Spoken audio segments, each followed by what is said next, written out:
What's going on, golf addicts? It is one of my favorite times of the week. It really is. I look forward to this every night, despite it being late and possibly wanting to be in bed, snuggled up with my missus, and not looking at Pat's face. Mm-hmm. But yeah. I do look forward to it. The beautiful face that it is. Yeah, that lovely with round. no wires hanging down tonight. No wires. We got AirPods. We've upgraded. It is the lovely Tour Junkies After Dark, presented by DraftKings. Pow, pow, pow, pow, for the Honda Classic. It's the first event of the Florida Swing, Patrick, and I'm very excited about it. Glad to have the boys back here on the old Eastern Coast, if you will. We're ready to get down and dirty with it. It's going to be a good time, going to be a good show. We're going to try to keep this to about 15, 20 minutes.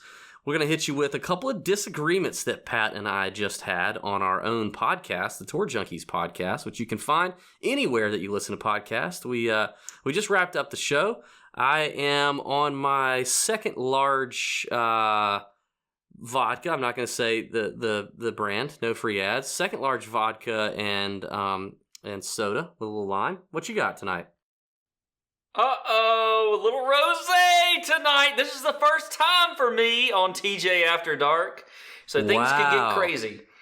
Little rosé, it's pink, dry, it's good. If the people don't know, Pat is addicted to rosé, and it's the most sad little pansy drink that he could possibly be addicted to. But he is. It's really a shame.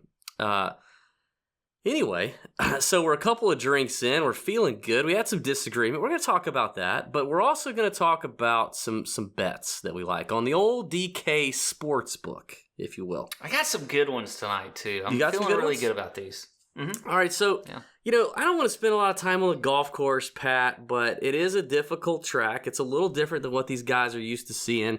The big thing is we're now on Bermuda grass, Bermuda green surfaces, Bermuda fairways, chipping off of Bermuda, which is difficult, putting on Bermuda, which is very different. So, and last year, actually, we talked to a PGA Tour caddy who's been a PGA Tour caddy for over 18 years now. And he said a couple things about PGA National. Number one, if you guys have experience on Bermuda, he definitely thinks that is an edge. And it's important here. You got to be comfortable putting on Bermuda. Can I stop you for a second? Of course. Who in the world, when they say number one, uses their thumb? No one does that. You're the only one I've ever seen do that. Number one. Okay. Not thumb. Not number one like that. Okay. I got to be honest. Did you do that on purpose? No. I got to be honest. As I was doing it, I literally felt stupid. I never do that. I would typically go number one, but for some reason, my mouth was moving and my brain wasn't, and I just went duh. And as I was doing this, I was like, that was really weird in my brain. My brain was saying that. So I'm with you. That was a ridiculous move. I mean, this show's all about calling each other out. I got to start off with that. It was a ridiculous move. Never seen that before. I'm sorry. For that, I apologize. It's no worse than your criminal rosé drink that you're having right now, but it is. Let's continue. Anyway, Bermuda putting matters, okay? Being comfortable in that surface matters. Number two, the thing that our PGA Tour caddy friend said is experience matters here. This is a tough track. It's one of the tougher tracks on the PGA Tour week in or year in and year out. A lot of hazards here, a lot of stuff going on. But other than that, Pat, what sticks out to you when it comes to picking players for PGA National at the Honda Classic? Well, I think the thing is, this is just a very difficult course. We're going to want to look at the wind later in the week because it's an open course, very exposed to the wind, so that's going to be extremely important. Right now, we're not seeing a whole lot. But it's one of the more difficult courses on tour. So I think you've got to look at guys that are going to avoid the big numbers. There's a ton of water out here. I think maybe 13 or 14 of the 18 holes have water in play. So bogey avoidance, maybe double bogey avoidance could be something that we're going to look at that we don't typically, it's not one of our staple stats, but in a week where there's a lot of trouble off the tee, we want to look at those guys that are consistent, that are avoiding those big numbers, avoiding bogeys, things like that. So that's definitely something I'm going to look at this week. Yeah, and the only thing I'd add to that is the golf course in February is taking on a lot of water. There's some rain expected in the practice rounds leading up to the tournament, I think is only going to soften the golf course. And for my selections this week, this may be where we disagree a little. I think that matters. Anytime you have a soft golf course, it makes the advantage of length that much greater. So I'm looking at bombers a little more just because of that. Whereas if, this course played like it normally does, it's not as much of an advantage. It's always an advantage, but it's not as much of an advantage. But with all the wet conditions, I like the bombers. There's going to be a lot of long approach irons into these greens. So I want my guys having as short of irons as possible coming in. All right, Pat, are we ready to get into who we mentioned that we just think is a terrible decision? Yeah, go ahead. I want you to start because I feel like you are ready to go. I got to be honest. So basically, we agreed on a lot of guys, especially in the upper tiers. I didn't really have a major argument for a lot of those guys, but I do have an argument for one guy. And I will say, I think the biggest argument for this guy is really the price and the value on DraftKings at $8,400. JT Posehn. I don't like the play. I know it's a weaker field, so obviously that means that prices are going to look a little different. Guys are going to be priced a little different. But, JT is in good form. I'll give you that. He does not check the box in strokes gained off the tee. He's a rather short hitter. Now, I know that could mean that he positions himself in the fairway okay, but he doesn't really check the box for me there. In fact, the only area that he checks the box, when you consider he's 8,400. Now, here's the thing. You might tell me, well, he checks the box for me, David. He may check the box for you if you think that being top 40 in greens and regulation is a good stat for JT Posehn when we normally see him in the low 7K range or even less. But at 8,400, he's not checking any other boxes. He's not checking any boxes for me. So I don't, other than bogey avoidance. He does tend to avoid the big number. But, other than that, he's played here one time. Now, he did play okay. He finished 27th. I guess that's okay. But it's not really history to speak of. And so I don't think it's worth paying the $8,400 price tag for JT Posehn. I like JT Posehn as a person, as a human being. I'd be friends with him. We've had him on the podcast before. He's a fantastic interview. The Postman. That was back in the day, about a year or so ago. But I'm not going to play him in DraftKings this week at $8,400. I think it's criminal. It's as criminal as that freaking rosé you're sipping on. I don't know. I think the price is fine in a week like this. And you sort of made my case for me a little bit. Look, his recent form has been great. Has a couple top 20 finishes here, even a top 10 finish a few weeks ago at the Desert Classic. The guy's just been really solid, and I like that in this. I think he's got a great chance to make the cut. Yes, he's not maybe checking all your boxes. I like that he avoids trouble. He's 5th in the field in bogey avoidance. I'm good with that. No, he's not going to be bombing it off the tee and whatever else, but actually you got a few guys here that I'm going to talk about that aren't exactly bombers that you liked. And, overall, strokes gained tee to green, he's top 40 in the field. He's been putting fantastic. He is, as a matter of fact, he's 8th in the field in strokes gained putting. He's 21st in the field in DraftKings scoring also. So maybe he's not a bomber. Maybe he's not doing all these things that you want, but he's scoring. He's doing what he needs to do, and I like that price. I'm okay at $8,400, and I think he's going to be lower owned. He's not a big name. Yeah. Here's one of the things. You talk about a guy like on the show about like Zach Johnson or Billy Horschel. Those are names. Those are guys that everybody gravitates towards. Those are guys that they're going to be higher owned because of that, especially when you have a weaker field. This is what happens. You're looking for the popular names because you just don't know who JT Posehn is or whatever because he never gets talked about. And I'm okay with that. That's one reason I like him, and especially in my tournament lineups on DraftKings, is he's definitely going to be low owned. He's probably going to be in that 5 or 6% range, maybe even lower than that. So I'm okay with that for JT Posehn. All right, here's the deal, though. I got to stay on you on this. He gains all of his strokes in short game. Listen to his strokes gained putting numbers in his last, 6 events. 2.7 strokes gained, 4.3, 1, 4.6, 3.9, 1.5. He is a good putter. He is. But we know that comes and goes. It's the most variable part of the game. Here's what he sucks at, is strokes gained approach. In fact, if you look over his last 5, 10, 20, or even 50 events, his worst strokes gained category is in his approach play. And he's going to have long irons into these greens, and this is not a golf course that you can afford to miss greens on. So, yeah, I mean, he is a great putter, but he's got to hit the greens to putt. And so if he's having to hit 12 footers for bogey, if he's having to hit 12 footers to save bogey, then I don't need JT Posehn on my team. I understand. You can't miss greens out here, and if you do, you're probably in the water. But guess what? Same thing. Sucks. He's avoiding all that with when you look at bogey avoidance. On easier courses, he's avoiding it. But this is not an easy course. Plus, with softer conditions. No. He played some. He played some pretty difficult courses in here. You know, he's a short knocker. He's going to have 175. Riviera was a tough course. He was top 30 there. You know, I mean, Riviera is not a tough course in comparison to PGA National. He's going to have 170 to 200 yard iron shots. No wind, by the way. Think about this. No wind. Right now, no wind. It doesn't matter. He's got to hit 175. The last time we had no wind on this course was 2017, and what did JT Posehn do? Finished top 30. He finished 27th. I think you said it earlier. In the field, when you had no wind, not all that, played an easier course. So, can I talk now? I also can't believe we're spending this much time on JT Posehn. We need to move on. Let's move on. Who you got on me? All right. Zach Johnson at 8,700. This is a guy that when he's in the field, I feel like, especially on a week event, you're seeing him in this 8K range. You're like, oh, God, Zach Johnson under 9K. Woo! Woo! Guess what? That is not what I did.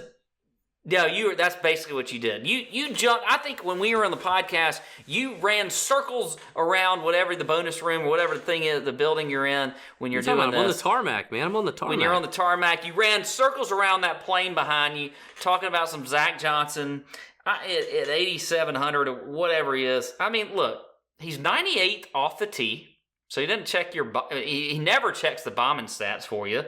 He's 45th in the field in DraftKings scoring. He hasn't really done anything at all this year. So your argument is always, all right, anytime I can get Zach Johnson under 9K, I want to play him. Well, I don't see it. I just don't see it. Yeah, I mean, you're gonna have to sell me on some Zach Johnson. Well, especially in a weak field, you give me a proven. That's what I just said. Yeah, that's what. Especially in a weak field, and you give me a proven multi-major champion winner. Bulldog grinder that is Zach Johnson at 8,700, or I'm actually teaser. We'll go ahead and get to it. He's one of my sportsbook plays at 66-1 to win this event, which is ludicrous. DraftKings, ludicrous that he would be 66-1 to win this event. I love that play. He's got the best upside of anybody in the 8K range. Who would you rather bet your mortgage on? The first person out of in the 8K range to win this golf tournament if you played it 1,000 times. Kiradek, Lucas Glover, Emiliano Grillo, who's a head case. No, give me Zach Johnson. JT Posehn. Who checks the box in greens and regulation, checks the box in bogey avoidance. You're right, he's not a bomber, but he's played fine on long courses his whole career. And this isn't even a long course. I mean, it's not playing really longer. In ball striking either. Let's not forget how much of a ball striker's course this is. When you look at the past then why are you champions not here. on Zach Johnson? Like, Zach Johnson is one of the greatest ball strikers on the PGA Tour in the last 20 years. Are you? In the last 24 rounds, so not 20 years, he's ranked 47th in the field. I'll take my chances that the long-term Zach Johnson comes out here and plays well at 87K. Okay, so then you're going to take, next time we have Jordan Spieth in the field, you're going to take him because his long-term putting stats, right? Zach Johnson's form right now is way better than Jordan Spieth's form right now. No, it's not. His form isn't that great. Yeah, it is. It's better than Jordan Spieth. He's 39th in his last event. He's made let's see, Zach Johnson. I don't have all of them up here, but it's not that great. He hasn't been that great this year. Somebody's going to see that. I would take his last 15 or so events over the last 15 events that Jordan's played in. I'll do that. All right. God, I thought we weren't going to have a whole lot of disagreement, but it's happening tonight. It is happening, and the next one I got for you is a guy who you still can't pronounce his freaking name correctly, and that is Joaquin Niemann, as you like to say, or I think how it's actually pronounced is Joaquin Niemann, like Joaquin Phoenix, you know? It's you Joaquin. love, Yeah, it is Joaquin Niemann. I don't know. That J just gets me every time. You love some Joaquin Phoenix, and let me tell you why you continue to be a freaking sucker. I mean, you were a sucker for him when he finished 44th at the Genesis, a sucker for him when he missed the cut at the Waste Management, a sucker for him at the Farmers when he finished 22nd, and a sucker for him at the Desert Classic when he missed the cut. So you want to talk about no form? Enter Joaquin Niemann. Oh, by the way, guess what? He's also never played here. Where I just got done saying that a caddy of 18 years said, hey, guys, experience kind of matters here. It's a tough spot. You got to understand how to get your way around here. You got to like some Bermuda surfaces. Oh, guess what? Joaquin's never played here. And guess what else? Strokes gained putting, if you look at the last 100 rounds, he's 123rd out of 144 in this field on strokes gained putting on Bermuda surfaces. AKA, mean you can putt better on Bermuda than your boy Joaquin Niemann. And I get that he's a ball striker, and I like that about him. And this is a ball striker's course. I know we've said that. But to have such poor form, zero course history on a course where it matters, and horrible numbers on Bermuda, I think I'm out on your boy, Joaquin, or however you're going to say his name this time. Done. Okay, well, so here's the thing with old Niemann. I'm just going to leave out the first part of it. Is that look, this is a guy still has a great game. You mentioned ball striking. He's 6th in the field in ball striking. And I'll say this. You can talk, like you were talking all these fancy words and everything, but I wasn't like, it's not like this is like I think this guy should be 10K and above or something on DraftKings. No, he's not like my favorite play, but I think he's worth a shot, you know? People are off of him. They're hating him right now, just like you're doing. And that's part of the game as well, is you got these talking heads like you that get out there and they just want to throw all these strokes gained putting on Bermuda and whatever else. Let's break it down even further. And you know what? I think does he have game? Yes, he has game. And you know what? That means he could pop any week, just like you could tell me with Zach Johnson off of whatever his poor form is and everything else. I know you're not going to compare Joaquin Niemann to Zach Johnson right now. I will close my what laptop I'm comparing right now. What I'm comparing him to is the fact that he could pop any week because of his game, and you know that from seeing him last year. If you can't agree with me on that, then you can't agree with me that the sky is blue and the ocean takes up more part of the earth than land. That was so stupid. All right, you got anybody else for me? Or are you done?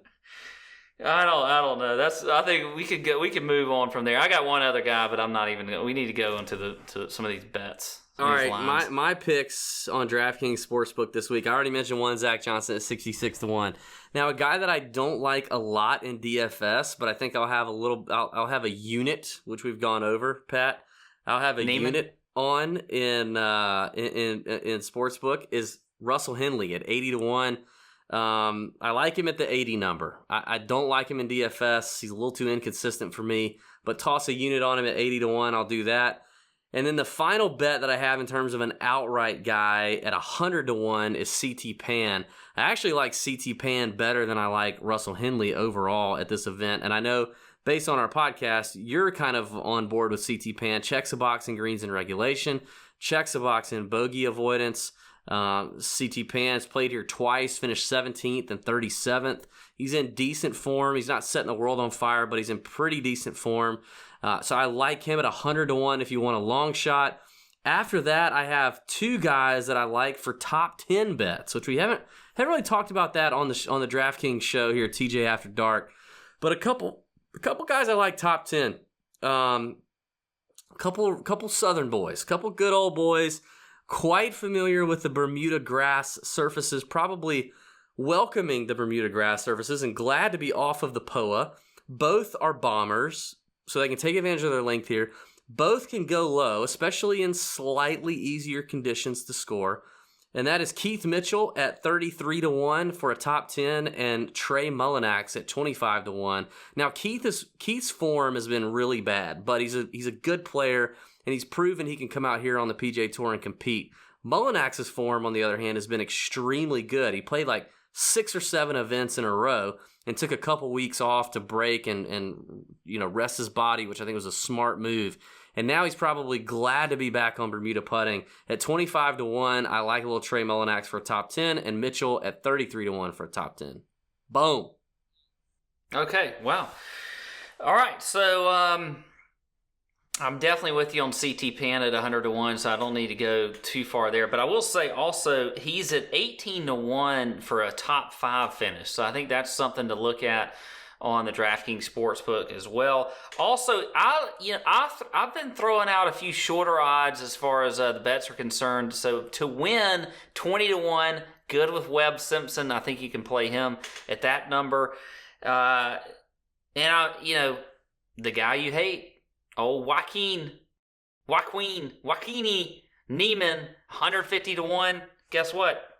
Maybe throw a little flyer on him. I like maybe even put 33-1 and for the top 5 finish. Okay, so if you don't want to put him to win at 150-1, do top 5 at 33-1.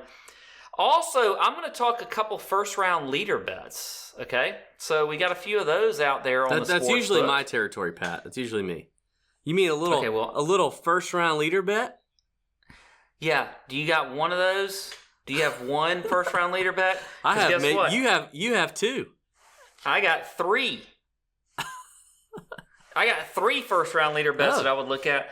One just finished on fire last week, and that is Kiradech Affy Barnrat at 66-1. Like him as a first round leader.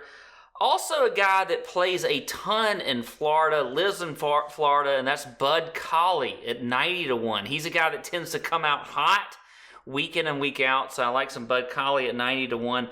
Also, another Florida guy, this is just a way long shot, Sam Saunders at 125-1. Okay. So there you go. I can't bring myself to bet the first round leaders or talk those up when we don't have the tee time, the waves just yet. Props. Why does that matter right now? When I get it, where I actually back up. Beep beep beep beep beep beep beep beep beep beep beep. I understand why it matters with the weather, but from what we're seeing right now, it's not really a huge concern. But I do understand the tee time waves, because a lot of times those early guys tend to come out with are the ones you want on the first round leader bets. Yeah, I like the early guys, and so not having the tee times just yet as we're recording this late on Monday night. I prefer to wait that out. I get it though. I get it. I would just rather have the guys who are going to come out with super soft conditions and soft receptive greens on Thursday morning. That's probably who I'm going to target. But I like the long shots that you kind of threw out there, and the guys that Here's can go. Here's the thing, too. There's a lot of sports books out there that are afraid to throw out these first-round leader bets. I mean, we've seen it firsthand. I have. And I like that. I like DraftKings just throwing them out there this early in the week, too, because a lot of times you don't see them till like Tuesday. Yeah. Love it. There you go. Tour Junkies After Dark, presented by DraftKings for the Honda Classic 2019. We'll be back next week for Arnie's event at lovely Bay Hill. And then before you know it, we're going to be at the Players, and then the Masters is going to be here. It's about to get lit, folks. Tell your friends, tell your mama and them. If you're watching on YouTube, give us a thumbs up, subscribe, DraftKings, all that stuff. Awesome. We appreciate you guys coming, checking this thing out, spending 25 minutes with us.